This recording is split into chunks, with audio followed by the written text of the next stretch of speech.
There are few works in literature which have taken a mental and spiritual toll on me. Nathaniel West's Miss Lonely Hearts, most of Shakespeare's great tragedies, Beckett's Waiting for Godot, William Faulkner's As I Lay Dying, William Styron's Sophie's Choice, but easily the most burdensome and taxing work I have ever read is Cormac McCarthy's The Road.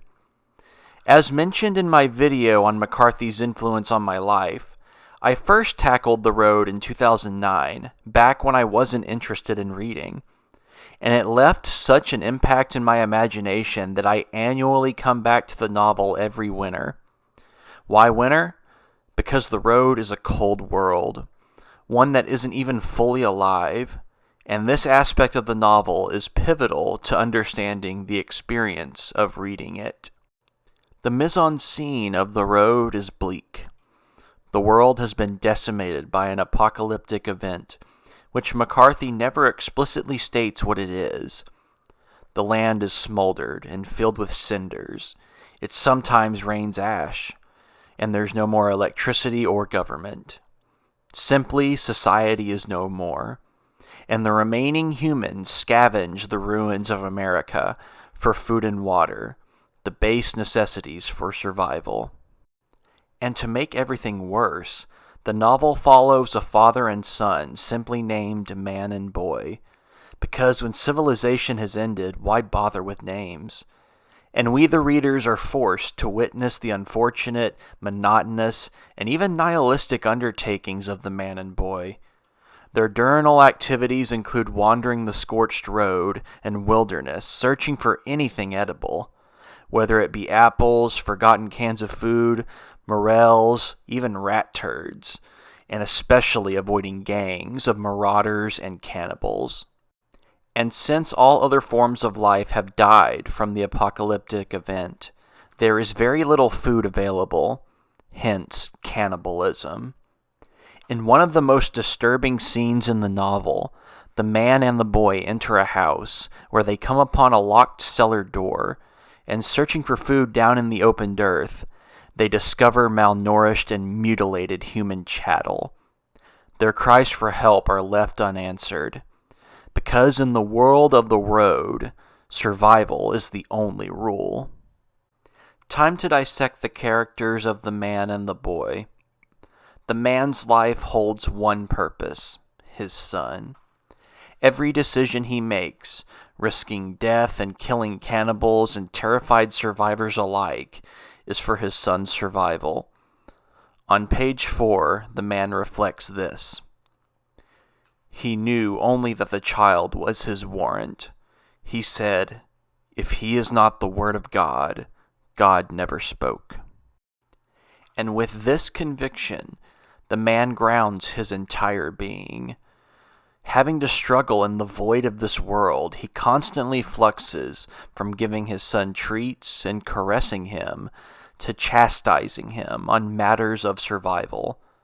But how else would a father raise his son in such a forsaken world? The boy's mother, who gave birth to him sometime during the apocalypse, leaves the man and the boy to commit suicide, knowing what lays ahead. Before leaving her life, the woman tells the man a damning truth. "I'm speaking the truth. Sooner or later, they will catch us and they will kill us. They will rape me. They'll rape him. They are going to rape us and kill us and eat us, and you won't face it. You'd rather wait for it to happen. But I can't. I can't."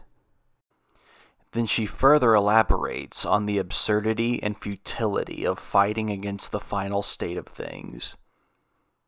"You talk about taking a stand, but there is no stand to take. My heart was ripped out of me the night he was born, so don't ask for sorrow now. There is none. The one thing I can tell you is that you won't survive for yourself. I know because I would never have come this far. A person who had no one would be well advised to cobble together some passable ghost. Breathe it into being and coax it along with words of love. Offer it each phantom crumb and shield it from harm with your body.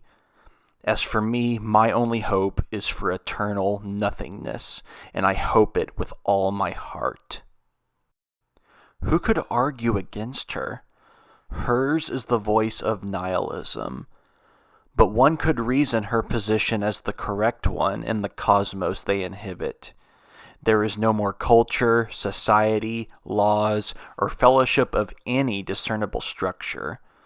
If the foundations of human civilization were still alive and breathing, her ethics would appear more distasteful and unrealistic. And throughout the novel, even the man contemplates these nihilistic thoughts. Here's an example after he and the boy leave the house with the human chattel. "Can you do it? When the time comes? When the time comes, there will be no time. Now is the time. Curse God and die. And what if it doesn't fire? It has to fire. What if it doesn't fire? Could you crush that beloved skull with a rock? Is there such a being within you of which you know nothing? Can there be?" Though he is occasionally put into fight or flight, life or death scenarios with others, he always overcomes the dismal act of killing his son to save him from a possible short life of slavery or agony. The boy's character and personality are starkly different from the man, whom he refers to as his papa. Whereas the man has a knowledge of the world before the apocalypse, the boy doesn't. He knows little to nothing of living like a modern American, having a roof over their head, an unending source of processed food from stores, attending school, interacting with other children, taking warm baths and showers, wearing clean clothes, having access to news from all over the world, tackling problems from the most major topics like geopolitics and governmental policies, authority on public and private bodies, and civil and social rights and political malfeasance, to the minutiae of the latest social media trend or celebrity antics. No, the boy was born into a fallen realm. One might say an atavistic state where humankind is devolved back into their hunter-gatherer mode of existence. And with this being the case, how does the boy act in such a condition?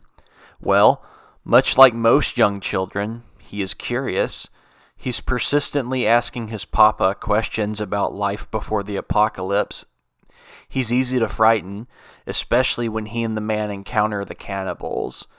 But the key contrast between him and his papa is undoubtedly clear. The boy is merciful. Whenever the man and the boy come across another who needs help or is dying, the boy will always plead with his papa to save them. Whether it be the man struck by lightning, the blind old man, or even a soul thief who takes their entire cart of supplies. The boy's nature is to forgive and possibly save the destitute. After leaving the thief to die in the cold, the man addresses his sobbing child. "You have to stop crying." "I can't." He put on their shoes and then stood and walked back up the road, but he couldn't see the thief. He came back and stood over the boy. "He's gone," he said. "Come on." "He's not gone," the boy said. He looked up, his face streaked with soot. "He's not." "What do you want to do?" "Just help him, Papa, just help him." The man looked back up the road. "He's just hungry, Papa. He's going to die." At this point, the man had scavenged some cans of food, a first aid kit, and a flare from a sunken ship. So to have all that stolen from a thief, and yet the boy still insists they help the thief, is beyond selfless. In a way, the boy is like Christ. And this is a crucial aspect of the boy McCarthy aims to evoke.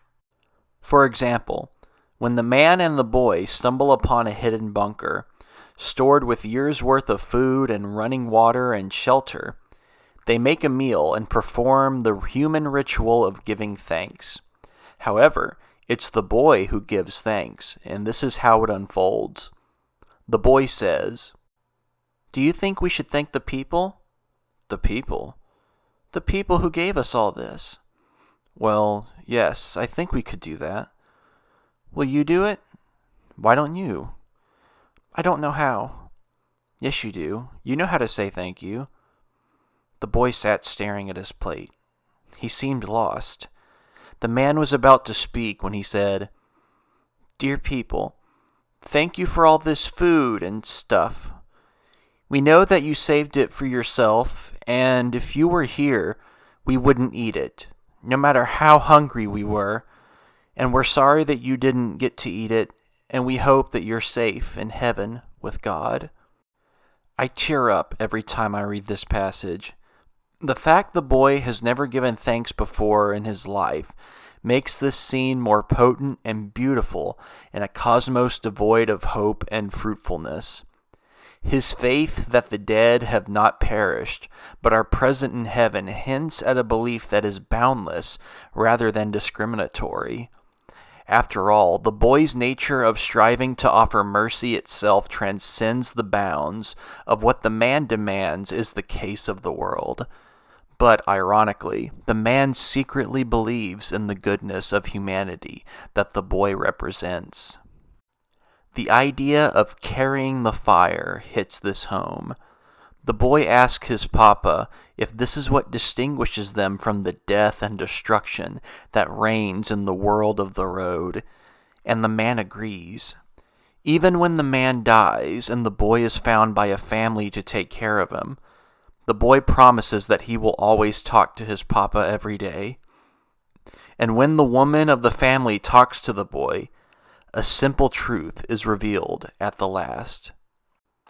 The woman, when she saw him, put her arms around him and held him.